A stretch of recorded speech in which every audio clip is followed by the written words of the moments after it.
Question number 80. The author would agree with each of the following except. So it's an inferential question to some extent, but here three options can be inferred, one cannot be. Normally these questions are considered to be easy questions. Let's look at the options.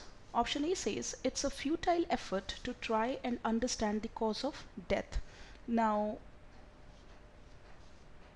this option has a word which is not defined in this poem, which is said futile. Now let's look at the other options and then we'll try to decide whether A can be the right inference or not. B says it is not possible to fully understand death caused by accident. Let's look at a line in the poem which says, but this invites the occult mind, cancels our physics with a sneer. So the author states that science may help us in understanding the cause of death, at least or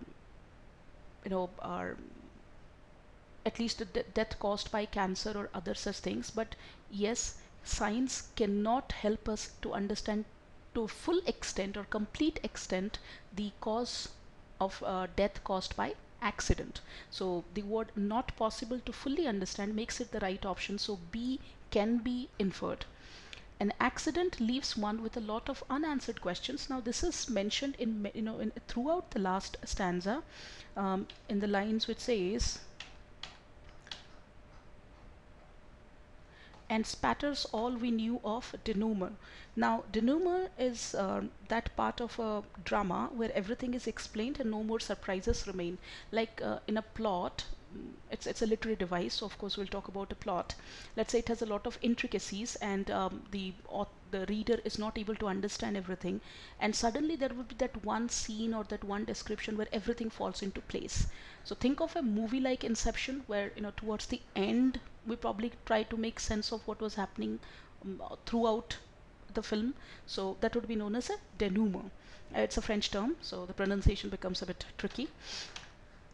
So it says an accident leaves one with a lot of unanswered questions, and now it is mentioned. So option C can also be inferred, because an accident which causes death cannot be fully understood. So B and C both look correct. There are certain types of death wherein one can accurately ascertain the cause. Now this is mentioned in the last stanza again, where he compares death by accident with suicide, which has cause. Death, which has been done by people, death in war, sorry, which has been done by people. Stillbirth, there is a logic behind it. There is a medical logic behind it. Cancer, simple as a flower blooms. So cancer is something which is inevitable due to the rapid increase in the cancerous cells. So that can also be explained. So D can also, no, it looks correct. So the best answer to this question would be A, because this word futile is not described in the poem. So, and cause of death by what? Accident, cancer, the other reasons for death, no, they haven't been mentioned. So we don't know whether it is a futile effort or not. So A is the best answer.